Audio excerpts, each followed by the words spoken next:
वो आज भी जिस वोट से जीते हैं वो एनडीए का वोट है। एनडीए के वोट से एमएलसी थे और हमको लग रहा है जो एनडीए के ही कुछ वोटों से वो उनके भाई विधायक भी आए। नहीं तो जिस जो राग अलाप रहे हैं ना, जिस राग अलाप रहे हैं उस वोट से वो कभी चुनाव नहीं जीतेंगे। अब सिवान में भी संभव हो गया घुटने और रीढ़ की हड्डी का ऑपरेशन, वो भी काफी कम खर्च में। देश के बेहतरीन डॉक्टर संदीप कुमार के द्वारा नव्या हॉस्पिटल सिवान में। तो अगर आपको है हड्डी संबंधित किसी प्रकार की कोई परेशानी तो आज ही चले नव्या हॉस्पिटल, डॉक्टर्स कॉलोनी चौक, हॉस्पिटल रोड सिवान, और इसके दूसरे ब्रांच सूरापुर सिसवन रोड सिवान में। 2 सीटों पर हुए उपचुनाव में जीत के बाद जेडीयू के वरिष्ठ नेता अजय सिंह काफी उत्साहित हैं। उनका कहना है कि जनता ने एक बार फिर अपना रुख साफ कर दिया है कि विकास के नाम पर ही वोट करेगी, वह पुनः जंगल राज नहीं चाहते हैं। साथ ही उन्होंने कहा कि टुन्ना पांडे का जो बयान आ रहा है, शायद वो भूल रहे हैं कि जिस पार्टी के वोट पर वो चुनाव जीते हैं, साथ ही बच्चा पांडे जो उनके भाई हैं, बड़हड़िया से विधायक हैं, उनको भी शायद इसी पार्टी ने वोट दिया तब जीते थे। आइए सुनते हैं टुन्ना पांडे को लेकर अजय सिंह ने क्या कहा है। जनता को विकास पर भरोसा है और जनता विकास को वोट की है। एनडीए का जीत का कारण हुआ कि लालू जी का जब अंतिम में कार्यक्रम हुआ चुनाव के प्रचार में, जब लालू जी गए तो वहाँ की जनता जो थी उनको 15 साल पहले की सरकार याद आने लगी और दहशत हो गया उन लोगों में, क्योंकि हम लोग वहाँ प्रचार में थे। जैसे ही लालू जी गए वो पुराने याद ताज़ा हो गए जंगल राज के लोगों को और लोग डर गए। और ये एक भाषा जो बोले कि आए हैं विसर्जन करके जाएंगे नीतीश कुमार को, इस बात से लोगों को और दहशत हो गई कि सचमुच में लगता है ये सीट अगर जीत जाए तो सरकार भी बदल सकता है, और सरकार बदलेगी तो हो सकता है कि वही दिन फिर आ जाए। तो इसलिए जनता कंसस हो गई और जो इधर उधर भी लोग थे वो सब लोग एनडीए को वोट किए, क्योंकि कांग्रेस के जो कैंडिडेट थे वो निर्दलीय लड़े थे तो 10,000 के ऊपर उनको वोट मिला था, और वो वही वोट लोगों ने नहीं दिया और एनडीए के पक्ष में वोट कर दिया। और राजेश मिश्रा जी को जो है वोट मिलना था वो भी नहीं मिला। जनता, इसलिए जनता को डर हो गई कि लालू जी की फिर वही सरकार जंगल राज न आ जाए, और फिर लोग परेशान होने लगे। और वैश्य वर्ग में भी लोग लुभाने के प्रयास किए थे। जो वहाँ के वैश्य समाज के लोगों को टिकट दे करके वैश्य वर्ग के वोट लेना चाह रहे थे लालू जी। ललीपॉप दिखा करके नहीं होता है, जाए रोटी रख करके गर्दन काटना, एक कहावत होती है, उस तरह की बात तारापुर में खास करके खेला गया था कि बनिया वर्ग को टिकट दे करके बनियों को वोट लेकर के फिर बनियों को हत्या करना, बनियों को लूटना, वैश्य समाज को लूटना, ये मनसा थी इन लोगों की। लेकिन वैश्य समाज भी संभल गया वहाँ, और वैश्य समाज भी संभल करके एनडीए के पक्ष में वोट कर दिया। आपने लगातार कैंपेन किया था तो कैसा रहा, काफ़ी समय दिया था आपने? ये हम लोग तारापुर में, हमारी जिम्मेदारी थी, सांसद महोदया और हमारी जिम्मेदारी तारापुर में थी।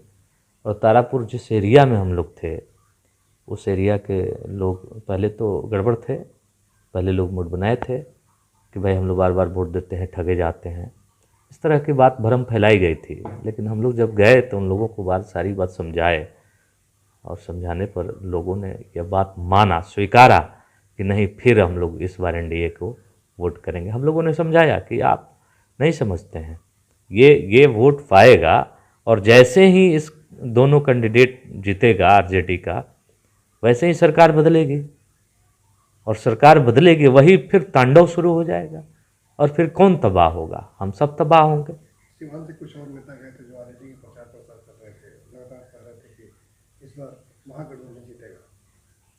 अब देखिए अपनी अपनी सोच है, और बहुत सारे लीडर गए थे आरजेडी यूपीए के, आरजेडी के जो लोग थे आरजेडी के पक्ष में गए थे प्रचार करने। हम लोग अपने एनडीए के पक्ष में प्रचार करने गए थे। उनकी सूझबूझ जो थी उसके अनुसार वो लोग अपना वोट मांगे, हम लोग की जो सूझबूझ थी हम लोग अपना वोट मांगे, हम लोग एनडीए के पक्ष में वोट मांगे। आखिर अंततः जनता जो है एनडीए के पक्ष में ही गई। दोनों जगह तारापुर और कुशेश्वरनाथ स्थान की जनता ने विकास को वोट किया, मोहर लगाया विकास पर, और वो जो है पुरानी याद को याद करते हुए लोगों ने उस जंगल राज को फिर एंट्री नहीं करने दिया, क्योंकि जंगल राज की एंट्री वहीं से होना था। अगर वो लोग 2 जीतते तो दवा कर रहे थे, जब हमारी सरकार होती तो पूर्ण रूप से जंगलराज शुरू हो जाता। इसलिए जनता विकास को वोट की, नीतीश कुमार जी एनडीए के नेताओं को भरोसा की है और जनता एनडीए के पक्ष में वोट की।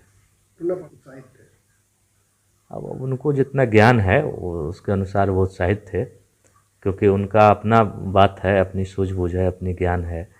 एनडीए और यूपीए में क्या अंतर है उनको पता ही नहीं है।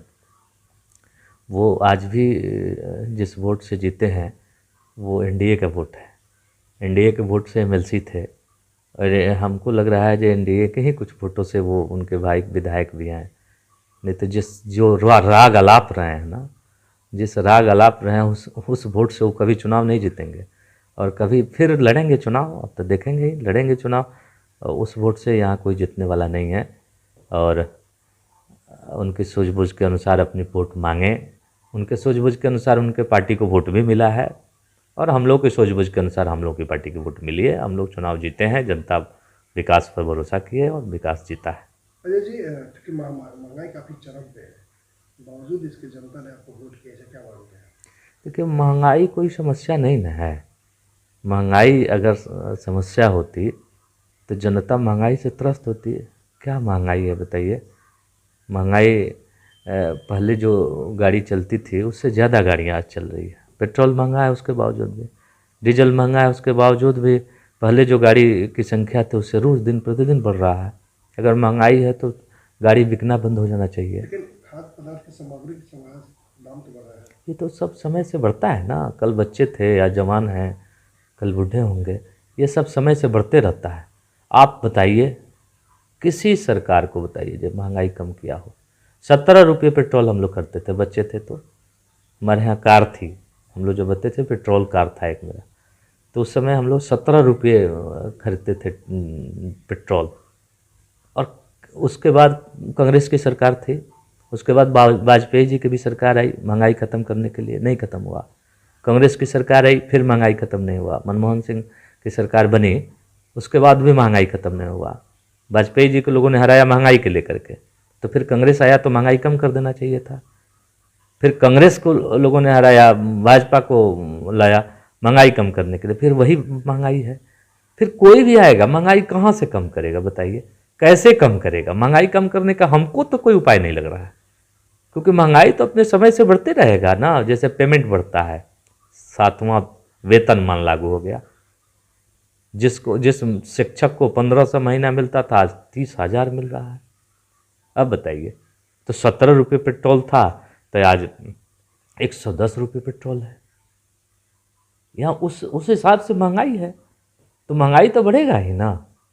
इसको कौन रोक सकता है? महंगाई कोई नहीं रोक सकता है। किसी की सरकार आए महंगाई नहीं रोक सकती है, वो अपने हिसाब से बढ़ते जाएगी।